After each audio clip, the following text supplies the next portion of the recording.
So today I'll be showing you how to attach plasterboard to a steel beam.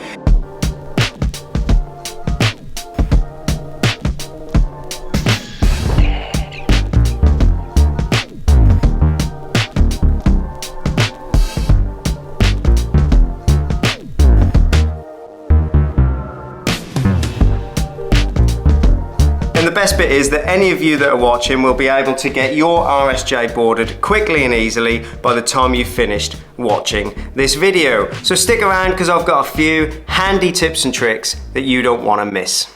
So we're going to get the sides of the RSJ boarded first, and then we'll board the bottom. The two horizontal sections of the I-beam, so that's the top piece and bottom piece, they're called flanges, and the middle vertical section is called the web. First thing to do, grab a tape measure and measure between the web and the outside edge of the bottom flange. So for this I will be using some CLS. It's 38 by 63 mil CLS, pretty much perfect for what we need, and we will be using that as battens for our plasterboard. Now there's two ways you can do this. You could measure from the inside edge of the bottom flange to the inside edge of the top flange, and you could cut a batten to that length, or you could push your piece of CLS nice and flush against the top flange, grab a pencil and then just run a line at the back of that piece of CLS. And if we look here, we now have a perfect line that we can cut to. But before we go and cut this and move on to the next step, don't go anywhere, because there's a giveaway at the end of this video.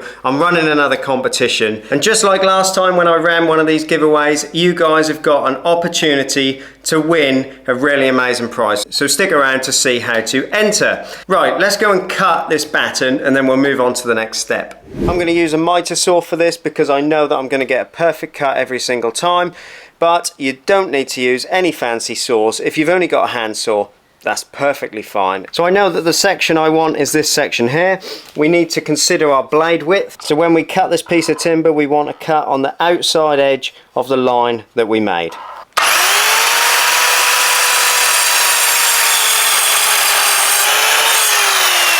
So we've cut our piece of timber, and we're aiming for that piece of timber to be 1 or 2 millimeters bigger than the space between the two flanges, ideally. We want it to be nice and tight. We don't want it to fall in between the two flanges too easily. If it does, it won't do its job. But we don't want it to be so big that we can't get it between the two flanges. So just hit that now until it's nice and flush with the outside surface of the two flanges. So the first one at the end of the beam like this, you want to make sure it's nice and tight to the adjacent wall. We'll measure 400 centres from that first piece of timber. So we'll make a mark of our pencil at every 400 along the beam. Now repeat that process on each of the marks all the way along the RSJ.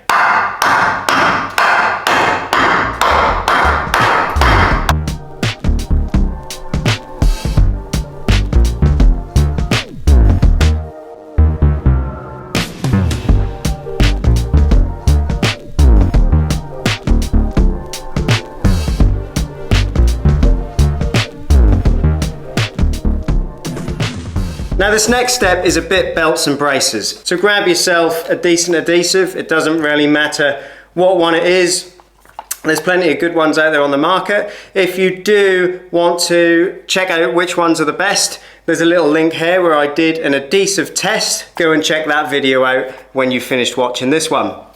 All I want to do now is put a little dob of adhesive behind each one of these battens, just so that I definitely know, for peace of mind, they're not going to go anywhere. Okay guys, so we've got our battens on each side of the beam, and we're now going to move on to plasterboarding the beam itself. But before we do that, let me tell you a little bit about my next giveaway competition. The giveaway competition begins today, June the 10th, and it ends next Sunday on June the 18th, which gives you a week to get your name in the hat. It's a free competition, no catches, and what we're going to do is we're going to be giving away an impact driver from the brand of your choice. So it could be a DeWalt one, like my beat up old one here, or it could be Makita, for example. Now, just like last time, I want you to head over to my Instagram page. It's the DIY Guy YouTube. There'll be a link below in the description, and leave a comment on the post over there. And just like last time, we will go on a random Google generator on a live video, and that Google generator will pick a name,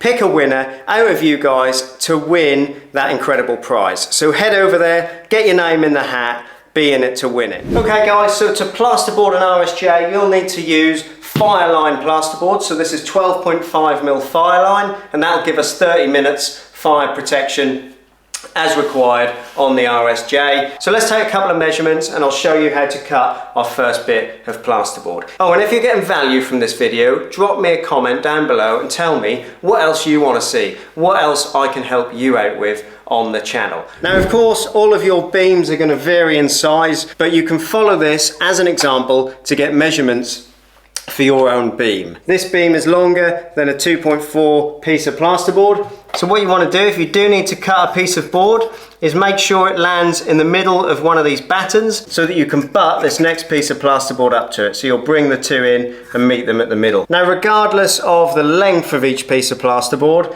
what we do need to do is get the depth right. Now, this is quite important because it impacts our bottom piece of plasterboard. There's a couple of ways you could do this. Now, you could screw a batten to the bottom of each one of these, or you could have left these sideways with a piece of timber hanging over and screwed your bottom piece of plasterboard up and into it. But mine's a little different. Let me show you why. I need to keep, if the camera will pick it up, I need to keep my piece of plasterboard tight because it needs to be flush with that 12.5mm on that dot and dabbed wall there. Reason for that is the doorway, so we've got to keep this nice and tight. So if I battened the bottom edge of these pieces of timber that we've knocked in, I would bring that piece of plasterboard too far out. So I can't do that. What I need to do is bring the bottom piece of plasterboard within the two side pieces. So we'll measure the depth between the ceiling and the bottom of the beam, and what we'll then do is we'll add on 12.5mm for our bottom piece of plasterboard, and then we want to add about 3mm for adhesive. So we'll go to 191mm, and that'll give us a nice little lip that'll hang somewhere down here, and we can then push that bottom bit of plasterboard up inside it. So we're going to measure that 191 that we know we need all the way along the board. Once you've got some marks, get a nice long straight edge. Just lay that straight edge along the marks that we've made. Hold it nice and steady and use a sharp Stanley knife to cut along the edge of the straight edge. And nice and careful. Now, keeping the knife handy, upend the board, and then where you've got that line, just snap the board. Just run your knife along the back of the score line that we made, and you'll see that that now comes away from the board nicely. Right, so we've got our plasterboard cut. Let's go and attach it to the RSJ. Before you put your plasterboard up, make sure that you mark the center of each piece of timber so that you know where it is when you put the plasterboard in place. Now we're going to attach the plasterboard to the RSJ. For that, you'll need to use some drywall screws. These are 30mm drywall screws. So once your plasterboard's roughly in place, just get a couple of screws in for now, just to hold it.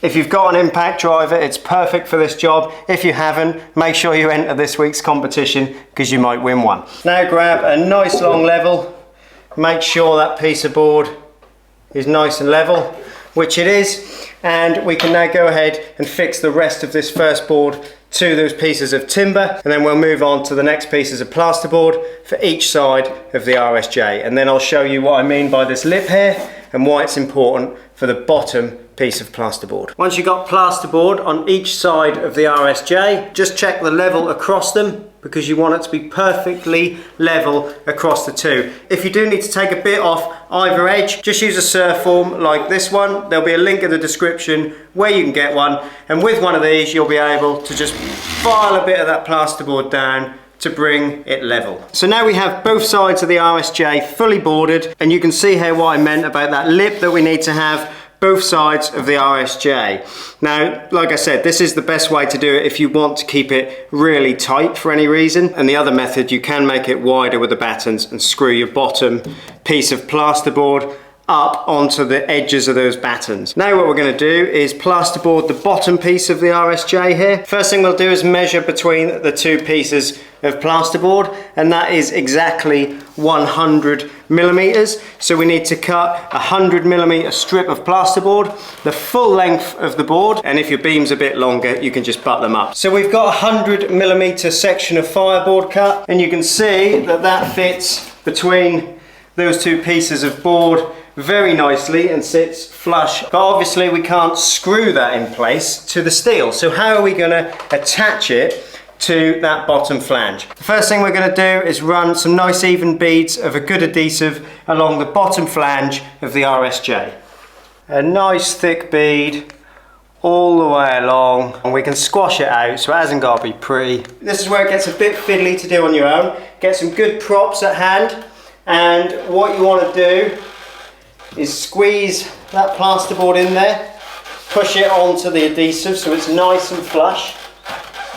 Stick that plasterboard to that adhesive, and to a degree it will hold itself there whilst you get some props in place. And then we're going to use some old bits of timber as props just to hold that board in place. Now, make sure that you get a prop on each end and that the plasterboard on the bottom flange is nice and flush with the plasterboard that we put on the sides, because once that adhesive's gone off, that plasterboard is not going anywhere, and it can now be plastered and finished. And if you want to see this stuff in action on my renovation series, click on this video here, because it really does bring it to life. And let me know in the comments what you guys want to see next time, and until then, keep doing DIY, and I'll see you guys in the next one.